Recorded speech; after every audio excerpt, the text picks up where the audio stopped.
It's also time for the 99 questions about the college football season series every single day, every single show, starting a while ago now. We've been asking a question about the college football season to make sure we're prepared from every single angle for the action to come, and this will lead right up to the opening kickoff of the season. I thought we'd keep it simple today. Thought we'd keep it kind of obvious. Who's going to win the Heisman? It's one of the great debates of every college football season. Who's going to win the Heisman? Who are the betting favorites? Who are the local players that might make a run? Who's going to win the Heisman? And the reason why I think it's particularly interesting this year is, do you have any idea right now in your cars or wherever you're listening to this? Try to guess who the betting favorite to win the Heisman is. Tougher than you think, right? Last year it was like Caleb Williams. He was the defending Heisman. Or Drake May. He was a returning, expected to be a top 3 pick. There were very obvious answers. This year, who do you expect to win the Heisman? The betting favorite is Carson Beck.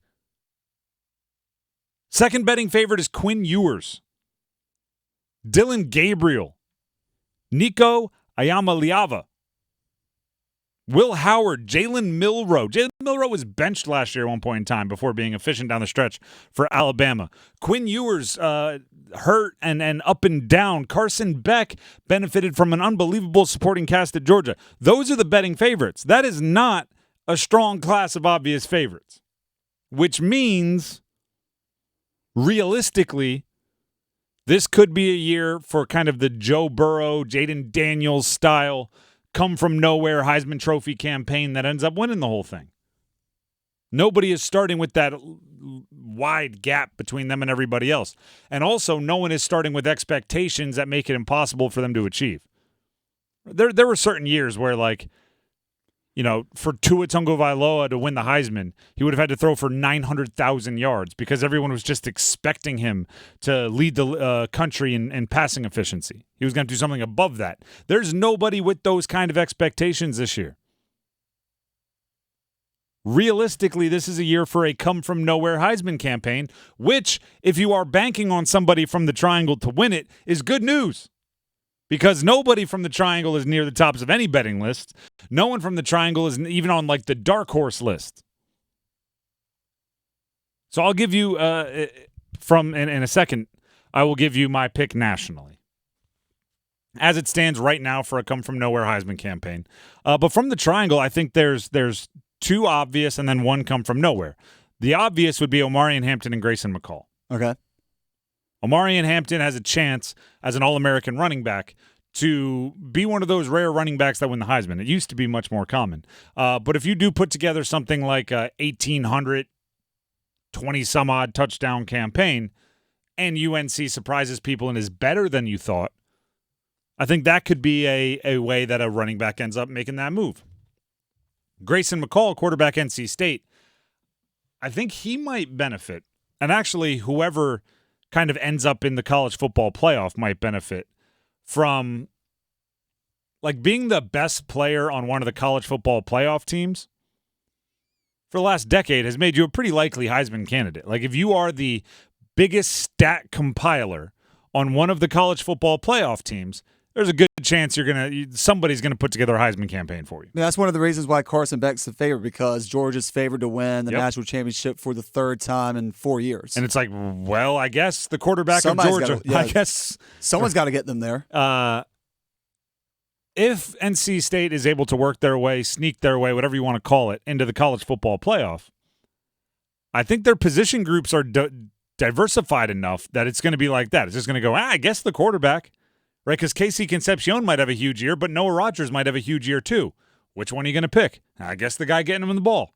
Justin Jolie at tight end might have a huge year. Jordan Waters out of the backfield might have a huge year. I guess the quarterback who's pulling the strings.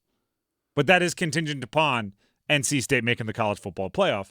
And also it's contingent upon the voters almost subconsciously not realizing that more teams make the college football playoff now. All right, because if you're the 12th team in the country, you're good, but in the past, that wasn't a playoff year. You know what I mean? And with auto bids and everything else, You might not even have to be the 12th team in the country. But you know who the come from nowhere edition, triangle edition would be? Who's that? Malik Murphy, quarterback Duke. Okay. Because, see, NC State has a bit of those expectations things, right? They have to make the college football playoff.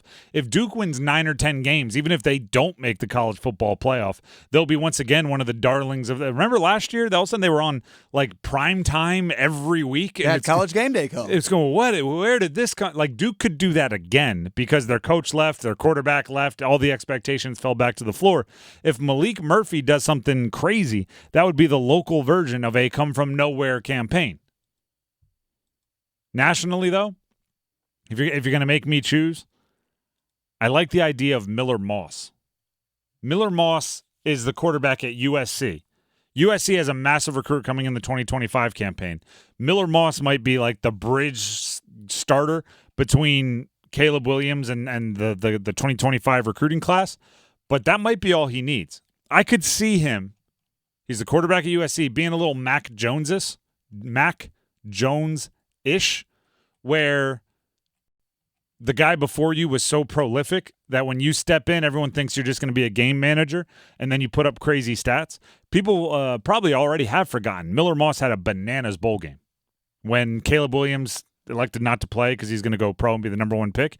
Miller Moss went crazy, and statistical games like that are what can turn you into a Heisman Trophy contender, especially when there's not a year with the obvious, right? There's not a year with somebody who's going to go crazy and everybody knows it.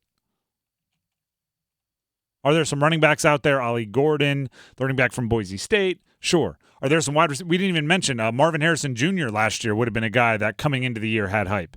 There's, I don't know, a wide receiver from Arizona that's pretty good. Tyrell, I believe his name is. There's a few. But when you're looking this far in advance and there's no slam dunks, I almost think it's smarter to look down the list of betting contenders to maybe even off the board than it is to look at the favorites, because the favorites are, for the most part, unproven guys who, because of the nature of being favorites, are going to be super highly given expectations, and that's not necessarily the best way to become a Heisman Trophy winner.